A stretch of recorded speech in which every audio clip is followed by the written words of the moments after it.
Hello दोस्तों, मैं हूं सदुल्ला वासिद। आज का हमारा टॉपिक है कंज्यूमर प्रोटेक्शन एक्ट। ये दोस्तों 1986 में बना था। अब काफ़ी दिन पहले बना हुआ था। 1986 में कंज्यूमर को प्रोटेक्ट करने के लिए जो भी सुविधाएं थी उनको दी जाती थी, लेकिन आज के दौर में कुछ नया आ गया है। जैसे टेली शॉपिंग, हमको या ऑनलाइन मार्केटिंग करते हैं या ऑनलाइन फॉर्म भरते हैं, तो ये एक तरीके से हम एक कंज्यूमर होते हैं। सवाल ये उठता है कि कंज्यूमर किसे कहते हैं। कंज्यूमर उसकी क्वालिटी क्वांटिटी को जानता है, उसके अगेंस्ट जाकर कोई FIR दर्ज करा सकता है, उसको कंज्यूमर बोलते हैं। कस्टमर वो बोलते हैं, फॉर एग्जांपल जैसे हमने एक पेन खरीदा है, पेन खरीद के वो चले गए अपने घर इस्तेमाल करने के लिए, उसको हम क्या कहते हैं? कस्टमर। जो 1986 में कोबरा कंज्यूमर प्रोटेक्शन एक्ट बना था, अब दोस्तों उसको रिपील कर दिया गया है। अब इसको कंज्यूमर को अवेयर करने के लिए इसको इसके ऑब्जेक्टिव ये हैं कि राइट टू सेफ्टी, उसको सेफ्टी स्थान प्रोवाइड किया जाए कंज्यूमर को। फिर उसके बाद राइट टू इंफॉर्मेशन। फिर उसके बाद जो आता है दोस्तों राइट टू हेड, जैसे उसकी कोई परेशानी या मुश्किल होती है तो उसको जो है कंज्यूमर फोरम में जब कोई केस दायर करे उसके अच्छी तरीके से सुने। और 2019 का एक नया नियम आया है दोस्तों कि इसमें टेली शॉपिंग ई कॉमर्स को सम्मिलित कर लिया गया है। ई कॉमर्स से हम लोग जानते हैं कि दोस्तों कोई ऑनलाइन शॉप है, मेरे गौवा के लड़का मंगाया था, वो बंडी मंगाया था, वो बंडी दे दिया था ससुरा जो है 80 रुपये वाली, और लिया 150 रुपया। तो वहाँ पे ऑनलाइन कंप्लेन किया, ऑनलाइन कंप्लेन किया, पहुँच गया कंज्यूमर फोरम कि ये तो साहब मेरे साथ जाती हुई है। अब वहाँ पे जो है चेयरमैन साहब थे, वो कहें कि नहीं जाओ, मेडिएशन मैं देता हूँ। मेडिएशन उसको कहते हैं दोस्तों, जैसे बायर और सेलर दोनों जो लोग एक जगह बैठकर अपने मामले को हल कर लेते हैं, तो वो लोग जो है अपने मामलों को हल कर लिए एक जगह बैठ के, इसको कहते हैं मेडिएशन। ये एक्ट जब दोस्तों बना था 5 दिसंबर 1986 को बना था। फिर उसके बाद जो है कई अमेंडमेंट आए। इसमें पहला अमेंडमेंट आया 1991 में, फिर उसके बाद 93 में आया, फिर उसके बाद 2002 में आया। तो 2002 में आया था तो दोस्तों इसमें सबसे ज़्यादा अमेंडमेंट हुआ था 2002 में। डिस्ट्रिक्ट फोरम भी खोला गया, डिस्ट्रिक्ट फोरम खोला गया।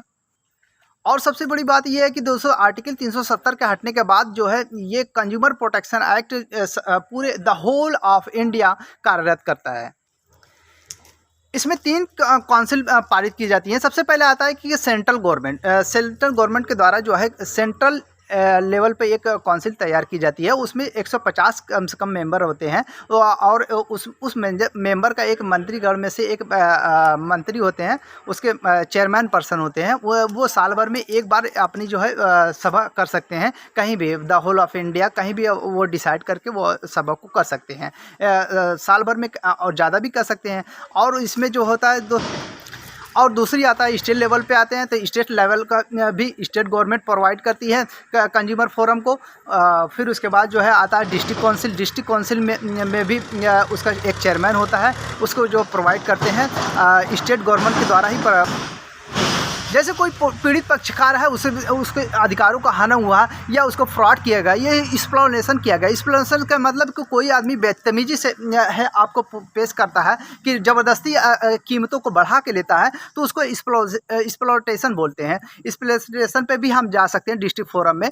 1 रुपये से लेकर 1 करोड़ तक जो है डिस्ट्रिक्ट फोरम कंज्यूमर की सहायता करता है। कंज्यूमर के साथ जो भी धोखाधड़ी हुई है, 1 करोड़ के अंतर्गत मामला रहेगा तो डिस्ट्रिक्ट कोर्ट में जाता है। 1 करोड़ से ऊपर जब मामला रहेगा, 1 करोड़ से लेकर 10 करोड़ तक रहेगा, तो वो स्टेट गवर्नमेंट स्टेट लेवल का जो डिस्ट्रिक्ट फोरम होता है, कंज्यूमर फोरम होता है, उसमें देखा जाता है। और 10 करोड़ से लेकर अबव उससे भी ज़्यादा रहता है, तो सेंट्रल लेवल पे ये केस जाता है दोस्तों।